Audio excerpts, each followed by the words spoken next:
Hey everyone, welcome back to my channel. My name is Barry and this is Sensualize, and today we've got my top 10 fragrances from Pocketscents.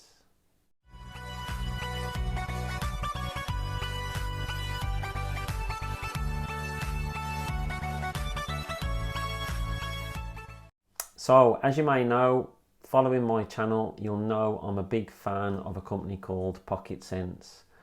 I've had lots of dealings with Matt, who owns the company, and he's got a range of fragrances which I think he started off with a lot of what you would call clones or more inspirations. A lot of them were similar to original fragrances but not exactly the same. They got slight differences. There was a couple which were spot on, but I think purposely he made a few changes. And then more recently, he's been creating his own fragrances. He's had a perfumer doing it for him, and he's been doing some himself. So I thought I would do my top 10 of his fragrances in my collection anyway. So before we get into those 10, there's two special mentions. Now, the first one is because it's discontinued. It doesn't do it anymore. I did a review of this, gotta be at least 18 months ago now, maybe even before that. And I absolutely love it, and I'm gutted that it's been discontinued. But hey ho, I've still got a bottle, and it is raspberry and vanilla. So this has got like a sherbet like bergamot in the opening. It's got red berries in there. It's got like a Turkish delight sort of feel from it.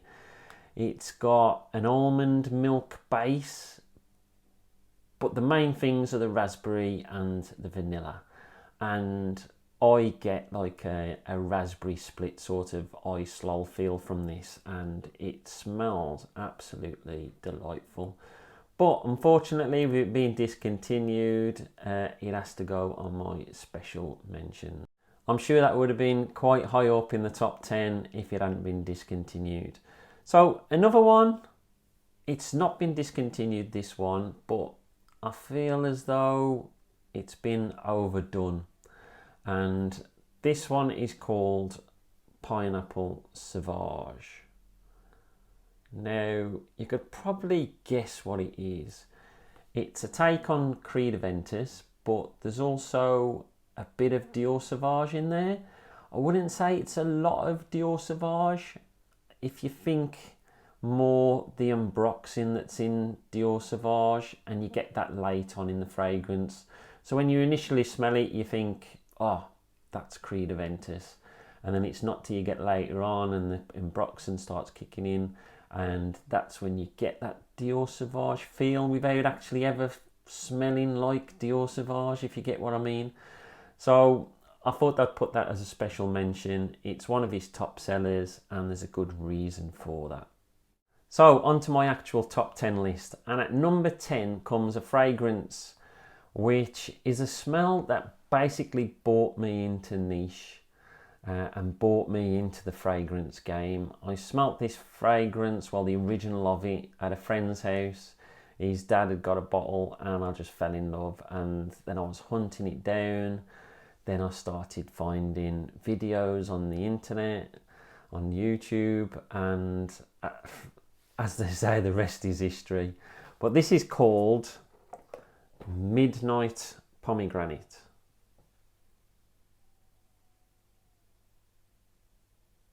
And this is a take, if you don't know already, on Joe Malone's Pomegranate Noir. So I do have the original of that. And this actually performs better, would you believe it? It lasts longer, it projects more. It's got a clove note in there, which I really, really enjoy. It's obviously got pomegranate in there. There's pink pepper, there's some woods, there's patchouli. There's like a rhubarb note. There's some plum and raspberry and spices. It's got a very sour feel to it.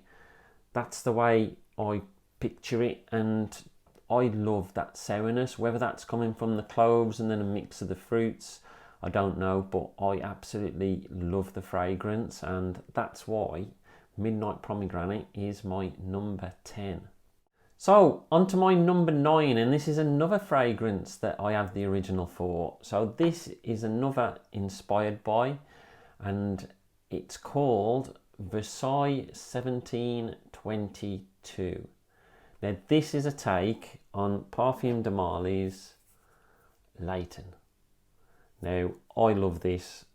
I don't think that this is as good as the original, but then when you look at the price point between the two, you're not going to expect it to be. But if you're after a good clone of Leighton, then I don't think you can look much further than this.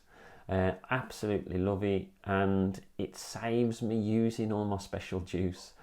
So this, if you don't know what PDM Leighton is based on, it's warm, it's spicy, and it's got like an uplifting apple and lavender in there, but it's also sweet and woody at the same time. It's got a lot of elements in there, and it makes for a really good smelling fragrance. So onto my number 8. This is a take on a Creed. Now I only own one Creed, and you can guess what that one is, being a Ventus. I do find they're expensive fragrances, and I do struggle to be able to afford them. So my number 8 is called Lisboa. So Lisboa is based on Creed's Bois de Portugal, and think a fougere for an older gentleman. I'm really into my fougères, really enjoying exploring some of the older school stuff, which I didn't smell back in the day when it was more prevalent. I do have quite a few now, and this is right up there. Really enjoy it. It's obviously got your lavender and your woods in there, the bergamot, which is in the opening. There's like some musk, some ambergris. Really, really enjoy it. I don't think it's for the faint-hearted.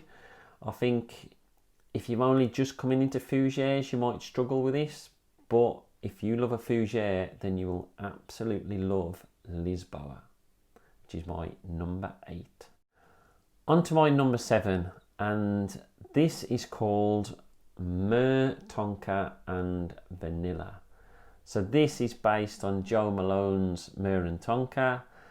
I had never smelt that before, and Matt had sent some samples of some fragrances that he was doing, and this is one which I just fell in love with straight away. So it has got some lavender in there, but obviously the main things are the myrrh, the tonka and the vanilla. But there's like a touch of almond in there as well, but it's a very unique smelling fragrance.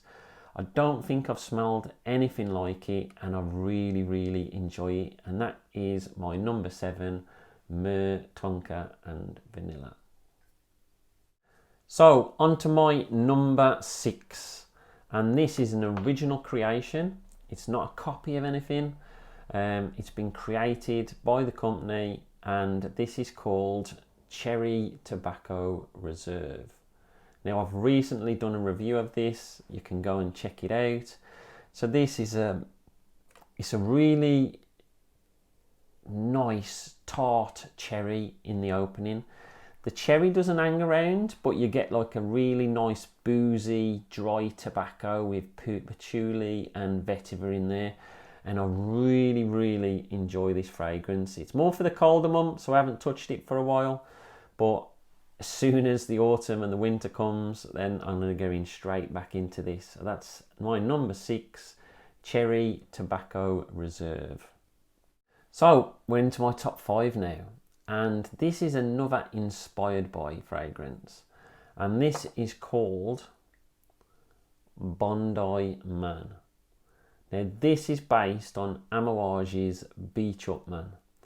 Now I haven't smelt the original, so I can't compare them and say that this differs in this way, but this is so good. Now when I pictured Beach Up Man, or even Bondi Man, I was thinking beach smelling. So I was thinking sea, sand, that sort of smell. But this is more like, as in the name of the other one, Beach Hut Man. Imagine a beach hut that's been made with leaves from a coconut tree, a palm tree. And that's the sort of vibe that you're getting from it. That green smell, it's got mint in it, it's got ivy, there's like a vetiver and a moss. It's very green and it's very refreshing, and it's brilliant for like once you're talking like spring sort of months. But I will be using it in the summer. Really, really different smelling frag and very, very enjoyable.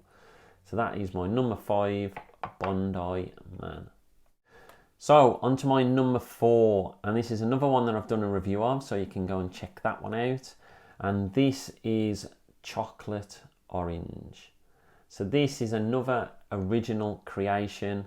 So this is, as the name suggests, lots of chocolate, lots of orange, but there's like chilies and coffee in there. There's like amber and patchouli, and I really, really enjoy it. I think the chocolate might be coming more from the patchouli sort of thing, but I really, really enjoy this fragrance. It's right up there.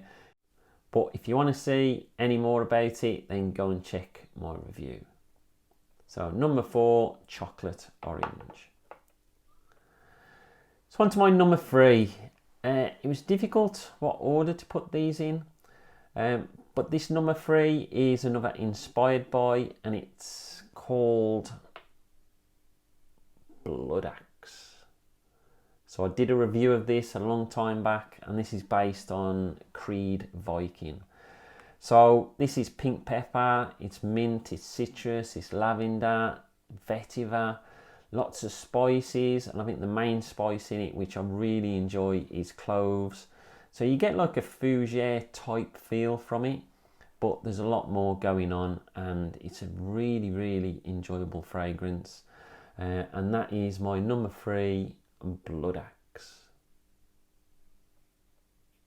So on to my top 2, and at number 2, this is one which I plan to do a review of in the future, and I absolutely love it. Now, when I first got into the fragrance game, if you mentioned Oud to me, I would run it a million miles.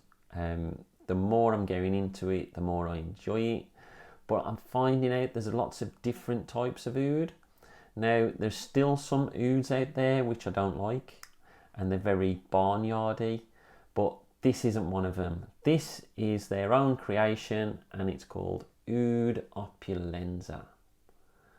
So this is rich and it's seductive, and it starts with a bergamot blast. It's got some florals in there. There's patchouli, amber and oud, but it's like a clean oud. It's quite magical the way that it smells. I really, really enjoy it. It gives it like a clean, fresh vibe to the fragrance. So it's very unique. I've not smelt oud done in this way before. Really, really enjoyable fragrance, and that is my number 2, Oud Opulenza. So on to my number 1. Now, if you know me, you would know what my number 1 was going to be before this video even started. It is, of course, Purple Gourmand. I've done a review of this in the past, and this is a wonderful caramel gourmand fragrance. It's got vanilla, coffee, pear, jasmine, musk, coconut. Though you'll be very hard to pick any of those notes out individually. It's just so well blended, but it just gives off this gourmand feel, which is absolutely delightful. If you haven't tried Purple Gourmand, then you are seriously missing out. This fragrance is amazing, and it deservedly sits at the top of the pile, Purple Gourmand. So I hope you enjoyed that video. I have done a few top 10s, but I hadn't done one on Pocketscents before, so I thought I would get one out there. He's got lots of new things coming out soon. So I hope you enjoyed that video. Pocketscents are a great company. As you can tell, I think I've got 19 of his fragrances. Absolutely love the guy as well. He's an absolute top fella. I send him samples of things that I've got all the time, and he comments and tells me what he thinks of them and stuff. So we've got a really good relationship, and he's got lots of new things coming out soon. I think out of all these fragrances, there's only one of them that was gifted to me, and that was the Midnight Pomegranate. So you can take from that what you will. I do support him. I do buy his fragrances, and there's a reason why I do it, because they are quality. I absolutely love some of the things that he's doing, especially his own creations. They're just amazing. But I'll put a link to his website. You can go and check it out. I know he was doing some sales recently. Whether they're still on when you're watching this video, I don't know. But go and check his website out. I'll leave his Instagram as well, so you can message him on there. He's a really nice guy to talk to, so he's always open for having a chat, especially about perfume. But that's it from me. Have you tried anything from Pocketscents? Do you agree with my top 10? Was there anything in there which you don't think should have been in there? Do you think there was something that should have been in there that wasn't? Then leave it in a note in the comments. Don't forget to like and subscribe, because it always helps the channel, and I'll speak to you all soon. Stay fragrant, not vagrant.